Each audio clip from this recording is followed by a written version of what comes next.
This call is now being recorded. चलिए पाठ प्रारंभ करते हैं। शंकरं शंकराचार्यं केशवं वादरायणं सूत्रभाष्यकृतौ वंदे भगवन्तौ पुनः पुनः। आज पुनः एक बार हम लोग इस ब्रह्मसूत्र चतुस्सूत्री के अध्ययन क्रम में उपस्थित हुए हैं। जैसा कि अभी हम लोग इस ब्रह्मसूत्र चतुस्सूत्री के अध्ययन क्रम में द्वितीय सूत्र पे विचार प्रस्तुत कर रहे हैं। इस विचार श्रृंखला में कुछ दूर तक यात्रा हम लोगों के द्वारा संपादित हुई। आज पुनः उस यात्रा को एक गति देते हुए पाठ प्रारंभ करते हैं। जैसा कि यह बात मैं पूर्व पीठिका एक बार बता दूं, अवतरण बन जाए। यह बात स्पष्ट हुई थी कि जो वेदांत वाक्या विरोधी अनुमानादि प्रमाण हैं वो उनकी स्वीकृति है, वो स्वीकारे जाएंगे, मतलब उनको स्वीकार किया जाएगा। यदि वेदांत वाक्या विरोधी हैं तो वेदांत वाक्या विरोधी यानी वेदांत के वाक्यों को के साथ उनका विरोध कोई ना हो। जैसा कि उसमें प्रमाण के रूप में श्रुति को रखे थे, श्रोतव्य मंतव्य निधिध्यासितव्य इत्यादि। पंडितो मेधावी गंधारान एव उपसंपद्येत और आचार्यवान इहाचार्यवान पुरुषो वेद इत्यादि। तो ये इन श्रुतियों के बल से ये सारी श्रुतियां जो हैं इनमें जैसे श्रोतव्य है तो वो तो श्रुति है, लेकिन तर्क के द्वारा उपपादित जो मनन निधिध्यासन है यह भी वेदांत वाक्य विरोधी ही है। और गंधार देश को जैसा मेधावी पंडित चला गया, अपने तर्क के बल से भूल गया था रास्ता, और लेकिन अपने तर्क के बल से, तर्कणा के बल से, ऊह के बल से वो गंधार देश को प्राप्त किया इत्यादि। एतादृश जो क्या बोलते हैं तर्क है, वो तर्क वेदांत वाक्यों का यह अविरोधी है, यानी विरोधी नहीं है। तो जब वेदांत वाक्य विरोधी तर्क रहे तो उसकी स्वीकृति है, उसको स्वीकार किया जाएगा। अन्यथा वेदांत वाक्य का विरोधी जो तर्क है उसको स्वीकार नहीं किया गया। इसी प्रसंग में एक बात चली थी कि धर्म जिज्ञासा और ब्रह्म जिज्ञासा के विषय में, कि धर्म जिज्ञासा में केवल श्रुत्यादि ही प्रमाण के रूप में है और ब्रह्म जिज्ञासा में श्रुत्यादियों के साथ साथ अनुभवादि भी यथासंभव प्रमाण है। क्योंकि यह जो ब्रह्म ज्ञान है यह अनुभवावसानत्वात् यानी अनुभूति के अंतर्गत आता है, अनुभूति के परिधि में है यह ब्रह्म ज्ञान।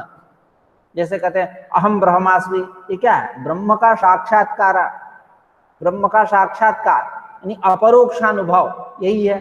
तो यह जो ब्रह्म ज्ञान है यह अनुभूति के परिधि में है। और भूत वस्तु विषयत्वाच ब्रह्म ज्ञान से, और यह ब्रह्म ज्ञान कैसा है? भूत वस्तु विषय, अर्थात इस ब्रह्म ज्ञान का विषय कौन है? भूत वस्तु विषय। भूत वस्तु यानी जो पूर्व सिद्ध हो, जो भूत वस्तु विषय यह ब्रह्म ज्ञान है, यानी पूर्व सिद्ध वस्तु विषय, पूर्व सिद्ध वस्तु विषय यह ब्रह्म ज्ञान है। इस ब्रह्म ज्ञान का विषय भूत वस्तु, यानी जैसा भूतम मतलब पूर्व में चर्चा चली थी भव्य और भूत में, धर्मादि जो है वो भव्य है, ब्रह्म क्या है? भूत। भूत मतलब जो सत, एकांततः सत, मतलब कभी वो असत न हो ऐसा। और जो कर्तव्य है, धर्म जिज्ञासा है, मीमांसादि जो है, इनमें अनुभव की अपेक्षा नहीं होती है, नानुभवापेक्षा अस्ति। केवल इसलिए केवल वहां श्रुति इत्यादि ही प्रमाण के रूप में है, श्रुति ही प्रमाण के रूप में है, अनुभव प्रमाण के रूप में नहीं है। ब्रह्म जिज्ञासा में क्या है? श्रुति के साथ साथ अनुभव भी प्रमाण है। और वह जो धर्म जिज्ञासा जो है, धर्म ज्ञान जो है, यानी यह अनुष्ठान कह लीजिए, कर्मकलाप यूं कह लीजिए, यह कैसे है? पुरुषाधीन व्यापार साध्य है। पुरुष मतलब पुरुष के अधीन जो व्यापार, उस व्यापार प्रयोज्यता है उनमें, यानी पुरुषाधीन व्यापार से वो संपन्न होने वाले हैं, सिद्ध होने वाले हैं। एतादृश वह धर्म है, कर्तव्य है, कर्मकलाप है, अनुष्ठान आदि है, याग आदि है, एतादृश है। यानी पुरुषाधीन व्यापार के उस अधीन है, मतलब पुरुष के अधीन जो व्यापार, तद व्यापार तेन व्यापारेण प्रयोज्य व्यापार तंत्र है। ठीक है। और इसी प्रसंग में यह भी बात चली थी कि कुछ लौकिक कर्म और वैदिक कर्म कर्तुम साध्य है, अकर्तुम साध्य है, अन्यथा वा कर्तुम, एतादृश चर्चा हुई थी। इसी को भाष्यकार ने कहा था कर्तुम अकर्तुम अन्यथा वा कर्तुम लौकिकम वैदिकम च कर्म। यह लौकिक और वैदिक जो कर्म है, कर्तुम शक्यम अकर्तुम शक्यम अन्यथा वा कर्तुम शक्यम न वा कर्तुम शक्यम, ऐसा भी। जैसे लौकिक कर्मों को लेते हैं, अश्वेन गच्छति, पद्भ्याम गच्छति, अन्यथा वा गच्छति, न वा गच्छति इत्यादि। अश्व से जाता है अपने गंतव्य को, अथवा तो कर्तुम शक्यम हुआ, अश्व से जा सकता है। पद्भ्याम गच्छति, यह अकर्तुम शक्यम, अश्व से न जाकर के पैर से जा रहा है, तो तदपेक्षा अकर्तुम शक्यम। और अन्यथा वा गच्छति, ये न किंचित् अन्येन साधनेन गच्छति, न वा गच्छति, नहीं जाता है। इस प्रकार यह जो वैदिक लौकिक कर्म है, यह कर्म कैसा है? कर्तुम साध्य अकर्तुम साध्य अन्यथा वा कर्तुम साध्य, लेकिन वह ब्रह्मज्ञान एतादृश नहीं है। ये एक और भिन्नता है। ठीक है। एक तो भिन्नता है, इसके पूर्व में हम लोगों ने चर्चा किया था फल जिज्ञासा से भेद करके, वो सब बातें हैं। लेकिन यह ब्रह्म जिज्ञासा और धर्म जिज्ञासा, जिज्ञासा को हटा दें, यदि कर्म कलाप की बात करें और ब्रह्म ज्ञान की बात करें, तो ब्रह्म ज्ञान में श्रुत्यादियों के साथ साथ अनुभवादि भी प्रमाण के रूप में है, और धर्म जो है, कर्म कलाप जो है, अनुष्ठान आदि जो है, याग आदि है, इनमें श्रुत्यादि ही केवल प्रमाण है, ऐसा कहेंगे। और यह वैदिक और लौकिक कर्म कर्तुम शक्यम अकर्तुम शक्यम अन्यथा वा कर्तुम शक्यम एतादृश है। तो यह लौकिक उदाहरण हुआ, अश्वेन गच्छति, पद्भ्याम गच्छति, अन्यथा वा गच्छति, न वा गच्छति। अब वैदिक कर्म जैसे अग्नि हो, अतिरात्रे षोडशीनम गृह्णाति, नातिरात्रे षोडशीनम गृह्णाति। अतिरात्र नामक याग में षोडशी नामक पदार्थ पात्र विशेष का ग्रहण करता है। नातिरात्रे षोडशीनम गृह्णाति, अतिरात्र नामक याग में षोडशी नामक पात्र का ग्रहण नहीं करता है। एक जगह विधि है, एक जगह प्रतिषेध है। यह भी अर्थवान होते हैं, अर्थवंतः भवन्ति।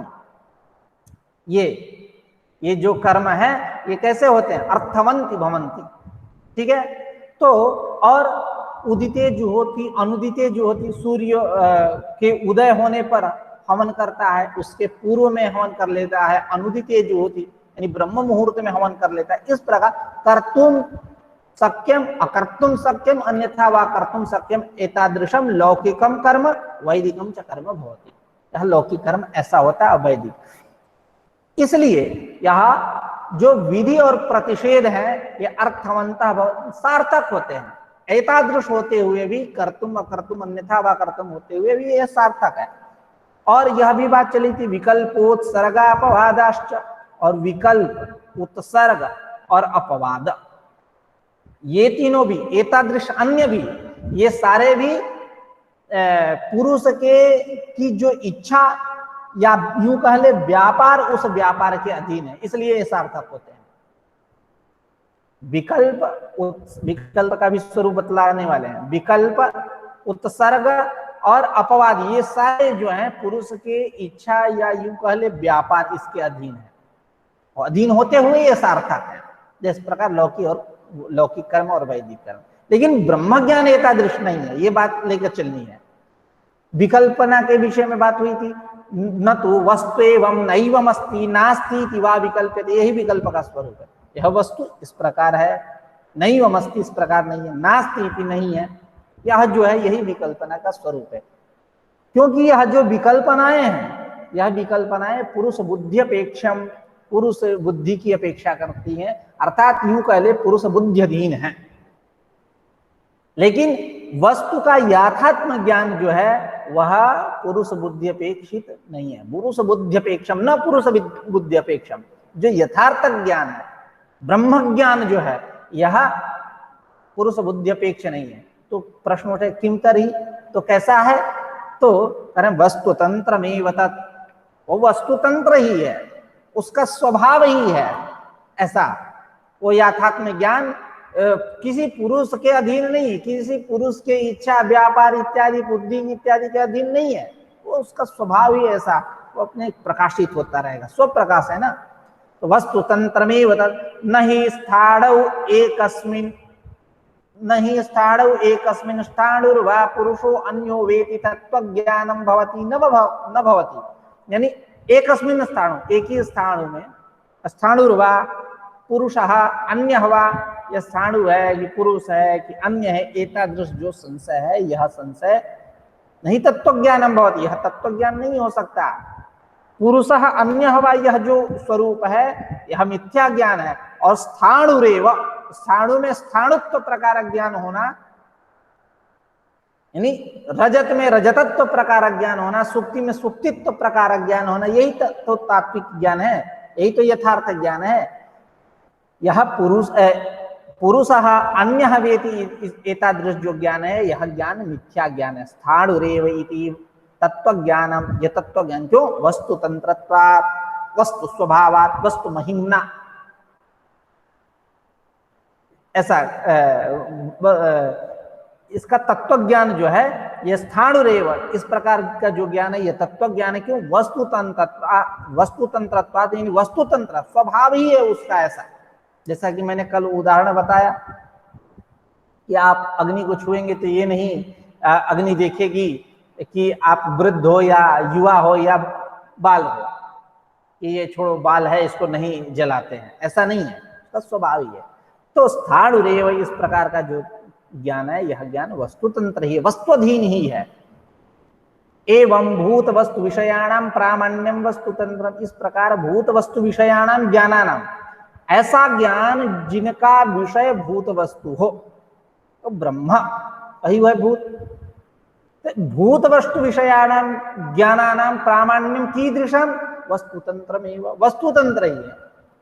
तत्रैवं सदि ब्रह्म ज्ञानमपि वस्तुतंत्रमेव भूत वस्तु विषयत्वात्, इस प्रकार यह ब्रह्म ज्ञान भी कैसा, वस्तुतंत्रमेव, वस्तुतंत्र है। क्यों, भूत वस्तु विषयत्वात्, इस ब्रह्म ज्ञान का विषय कौन है, भूत वस्तु, या ब्रह्म ज्ञान वस्तुतंत्र में है।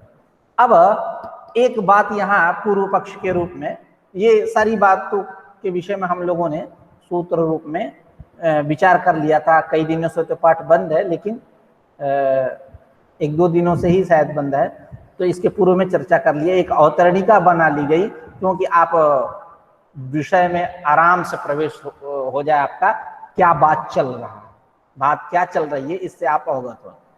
अब यहाँ एक पूर्व पक्ष कर रहे हैं ननु करके, ननु भूत वस्तुत्वे ब्रह्मणः प्रमाणांतर विषयत्वमेव इति वेदांत वाक्य विचारण अनर्थिकैव प्राप्ता। यानी भूत वस्तुत्वे ब्रह्मणः, ब्रह्म को भूत वस्तु माने तो ब्रह्म कैसा होगा, ब्रह्म मतलब ब्रह्म ज्ञान कैसा होगा, प्रमाणांतर विषयता उसमें जाएगी, तो प्रमाणांतर विषय होगा, प्रत्यक्ष अनुमानादि प्रमाणों का वह विषय बनेगा। यदि हम इस ब्रह्म को भूत वस्तु माने तो कैसा होगा, प्रत्यक्ष अनुमानादि प्रमाणों का यह विषय होगा। तब यह वेदांत वाक्य विचार साध्य है, यह ब्रह्म यह कहना ठीक नहीं है। अनर्थिकैव प्राप्ता, यानी विचार्य, जैसा कि पूर्व में कहे थे कि ब्रह्म कैसा विचार्य है, विचार्य मतलब कैसे विचार करेंगे, बैठ के मन में वेदांत वाक्यो, वेदांत वाक्य ही विचार्यम इदम ब्रह्म, ठीक है।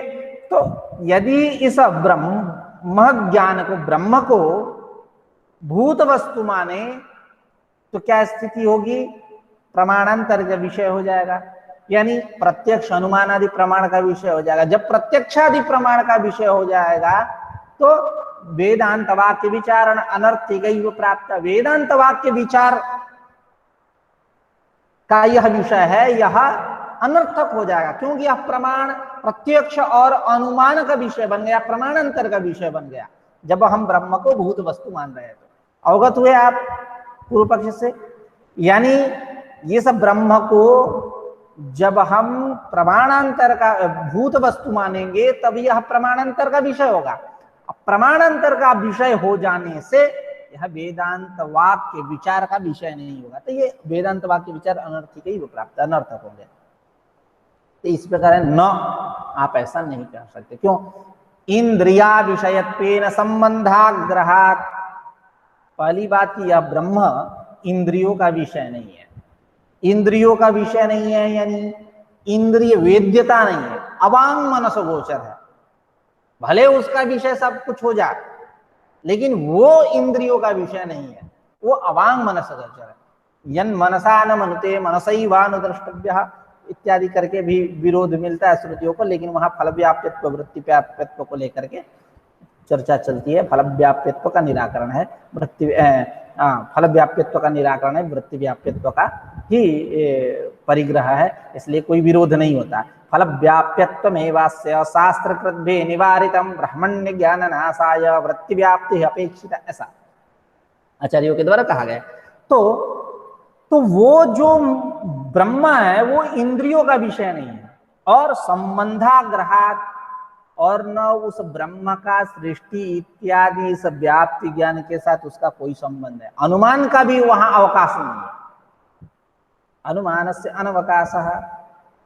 ठीक है, तो इस प्रकार जो आपने पूर्व पक्ष किया था कि ब्रह्म को भूत वस्तु मानने पर प्रमाणांतर का विषय हुआ प्रत्यक्ष अनुमान आदि का, तो जब प्रमाणांतर का विषय हो गया तो वेदांत वाक्य विचार का वह विषय है, यह कहना अनर्थक हुआ, अनर्थिक ही हुआ। वेदांत वाक्य विचारण अनर्थिक ही हुआ प्राप्त न, ऐसा नहीं कर सकते। क्यों?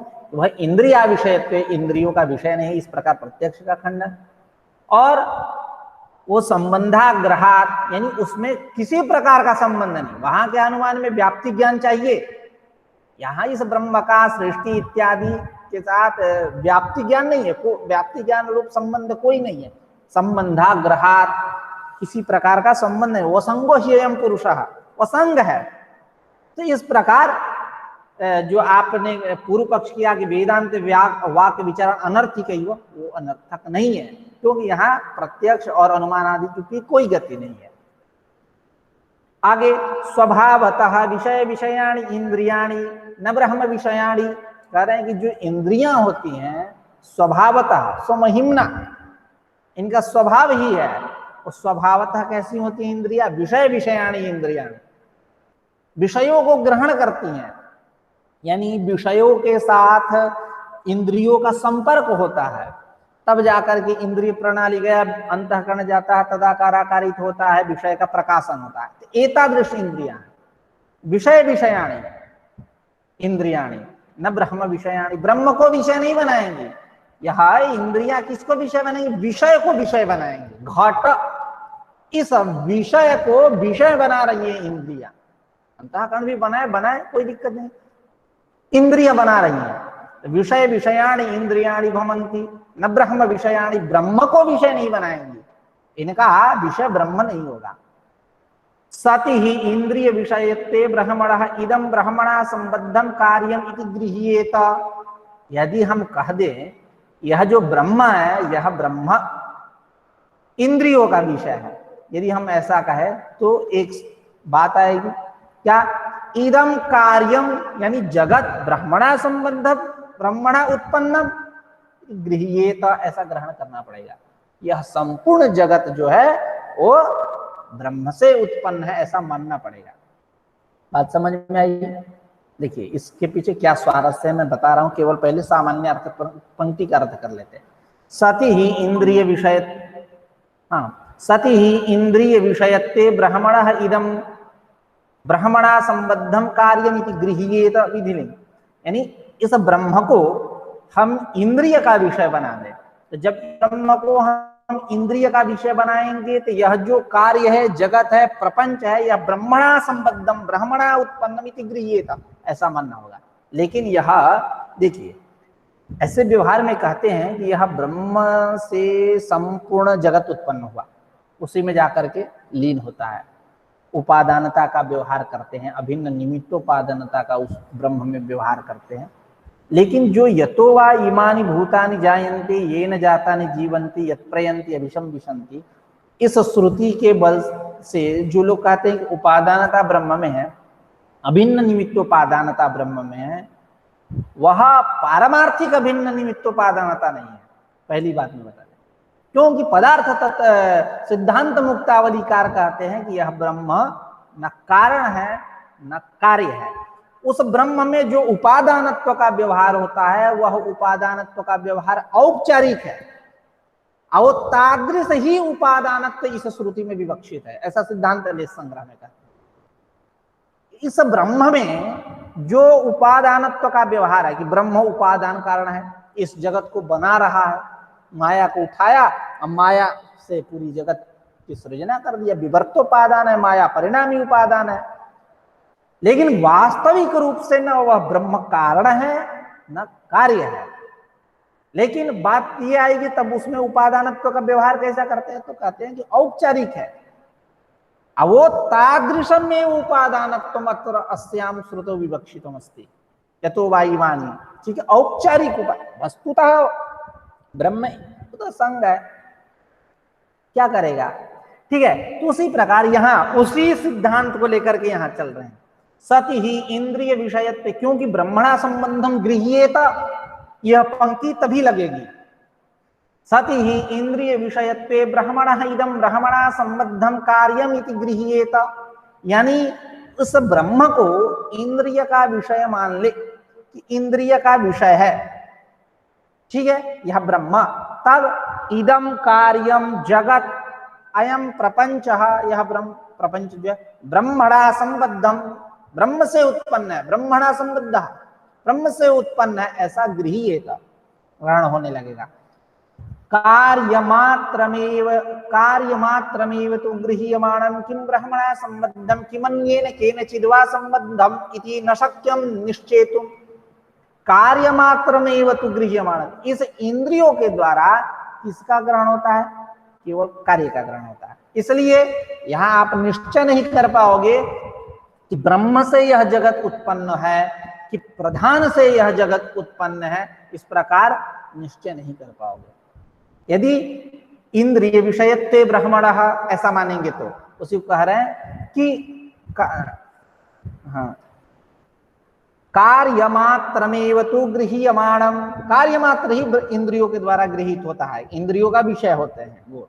किम ब्रह्मणा संबंधम किमन्येन केनचिद् वा संबंधम, क्या यह जगत, यह कार्य ब्रह्म से संबंधित है, उत्पन्न है, अथवा केनचिद् अन्येन वा, किसी अन्य प्रधान आदि के द्वारा यह संबंधित है, उत्पन्न है, न वा शक्यम निश्चेतुम, ऐसा निश्चय नहीं कर पाओगे। कब, जब आप मानोगे ब्रह्म को इंद्रिय का विषय, तब, ठीक है। तो पूरी पंक्ति एक बार पढ़ना। सति ही इंद्रिय विषयत्वे ब्रह्मणः इदं ब्रह्मणा संबद्धं कार्यं गृह्येत, कार्यमात्र में, तो यह ब्रह्म से संबंधित उत्पन्न है कार्य, ऐसा गृहीत होगा।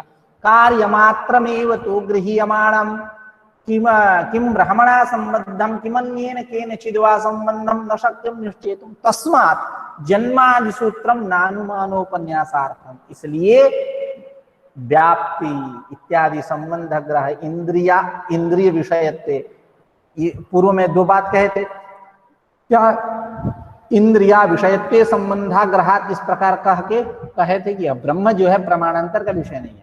तस्मात् ब्रह्मादि सूत्रम नानुमानोपन्यासार्थम, यह ब्रह्मादि सूत्र जो है जन्मादि सूत्र है, जन्मादि से यतः यह जो सूत्र है न अनुमानोपन्यासार्थम, यह अनुमान को का उपन्यास करने वाला नहीं है।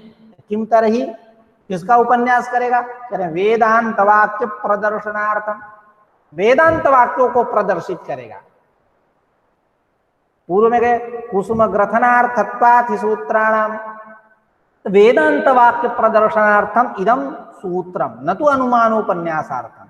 किम पुनस्तद वेदांत वाक्यम, तो बताओ वेदांत वाक्य क्या है, यत् सूत्रेण यह लिलक्षयिषितम, जिसको आप सूत्र से लक्षित करना चाहते हो, बताना चाहते हो, लक्षितुम इष्टम,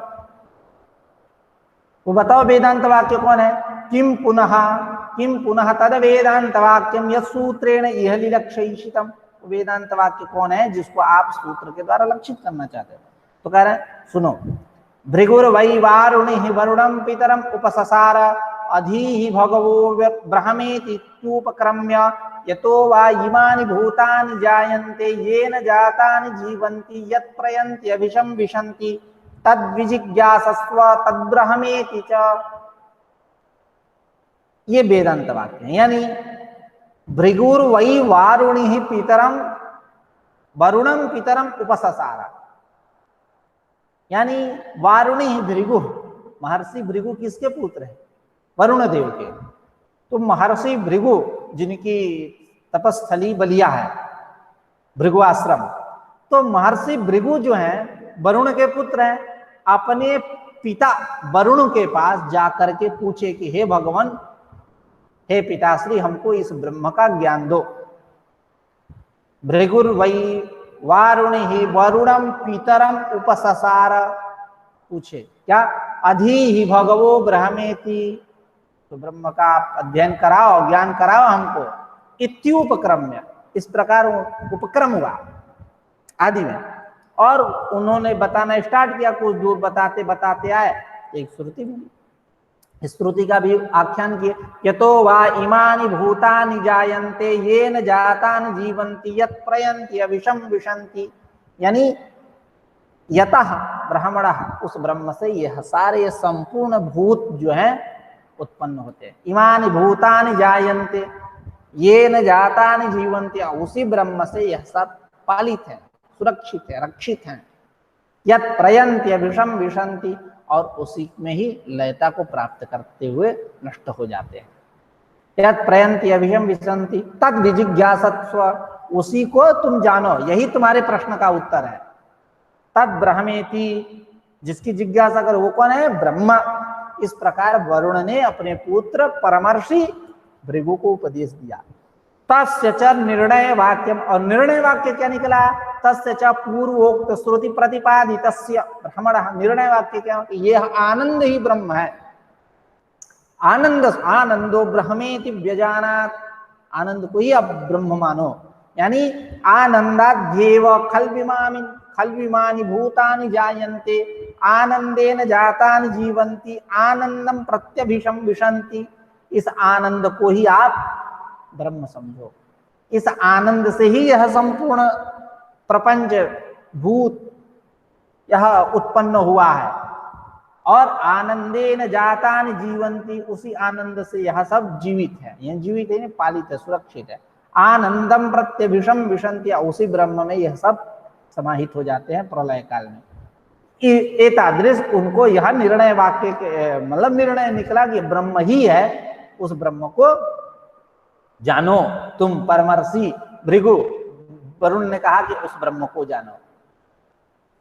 तद विजिज्ञासस्व तद्ब्रह्मेति, तो निर्णय वाक्य क्या निकला? सार तत्व की आनंद ही ब्रह्म। एतादृश, एतावता यह बात स्पष्ट हुई कि जन्माद्यस्य यतः, इन सूत्रों के द्वारा एतादृश ब्रह्म का प्रतिपादन करना ही प्रयोजन है। इनका प्रयोजन मतलब प्रतिपादन किया गया है ना। न अनुमानोपन्यासार्थ, अनुमान का उपन्यास करने के लिए नहीं है जन्मादि सूत्र। किसका प्रदर्शन करने के लिए? वेदांत वाक्य प्रदर्शनार्थम। तो करें वो वेदांत वाक्य कौन है जिसको आप सूत्र के द्वारा लक्षित कर रहे हैं? तो ये यानी जन्माद्यस्य यतः एतादृश, अन्य भी जो सूत्र हैं उनके सूत्र, उन सूत्रों के द्वारा वेदांत वाक्यों का उपस्थापन करना ही प्रयोजन है, अनुमान का उपन्यास करना नहीं।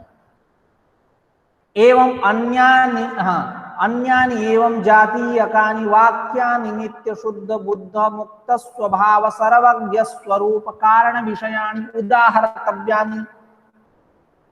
अन्यानि एवं जातीयकानि वाक्यानि, इस प्रकार के, ये दुनिया में पहला तो वाक्य है नहीं, इस प्रकार के अन्य बहुत सारे वाक्य मिलेंगे। अन्यानि एवं जातीयकानि एतादृशानि वाक्यानि बहूनि सन्ति तेषामपि ग्रहणं कर्तव्यम् तान्यपि उदाहर्तव्यानि, उनको भी यहाँ इन सूत्रों के उदाहरण के रूप में आप प्रस्तुत कर सकते हो। उसी बात को कह रहे हैं। और ये वाक्य कैसे हैं? उस नित्य शुद्ध बुद्ध मुक्त सत्य स्वभाव जो सर्वज्ञ है, जो सर्व कारण है, एतादृश ब्रह्म का प्रतिपादन करने वाले यह सब श्रुति वाक्य है। इसी अन्यानि एवं जातीयकानि वाक्यानि एतादृशानि वाक्यानि अन्यानि, अन्य जो है वह नित्य शुद्ध बुद्ध मुक्त स्वभाव। नित्य क्यों है? तो ब्रह्म, क्योंकि त्रिकाला बाध्यता है उसमें, यानी वो तीनों काल में बाधित नहीं होता। शुद्ध क्यों हो? क्योंकि अविद्यादि दोषों से रहित। बुद्ध क्यों है? क्योंकि वो ज्ञान स्वरूप है। मुक्त कौन है? मोक्ष स्वरूप है। और संपूर्ण सृष्टि को रच रहा है, सर्वज्ञ भी है, सब कुछ जान भी रहा है, सर्वविद भी है, सब कुछ है। तो एक अन्यानि एवं जातीयकानि वाक्यानि, इस प्रकार के जो आनंदाध्येव खल विमानि भूतानि इत्यादि या यतो इमानि भूतानि जायन्ते इत्यादि एतादृश जो अन्य एवं जातीयकानि अन्यानि अपि वाक्यानि, इस प्रकार अन्य जो वाक्य हैं ये सारे नित्य शुद्ध बुद्ध मुक्त स्वभाव सर्वज्ञ स्वरूप कारण विषयाणि, जो सर्वज्ञ सर्वस्वरूप है, सर्वज्ञ जो ब्रह्म है, वो ब्रह्म को विषय करने वाले एतादृश एवं जातीय कानि अन्यानि अपि वाक्यानि सन्ति तानि उदाहर्तव्यानि, उनको उदाहरण के रूप में प्रस्तुत कर सकते हो तत्त सूत्रों के उदाहरण के रूप में, जन्माद्यस्य यतः इत्यादि सूत्रों के उदाहरण के रूप में।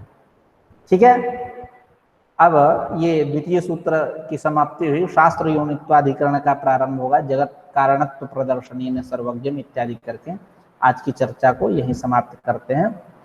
कल पुनः मिलेंगे एक नई ऊर्जा से। कुछ पूछना हो तो आप पूछ सकते हो।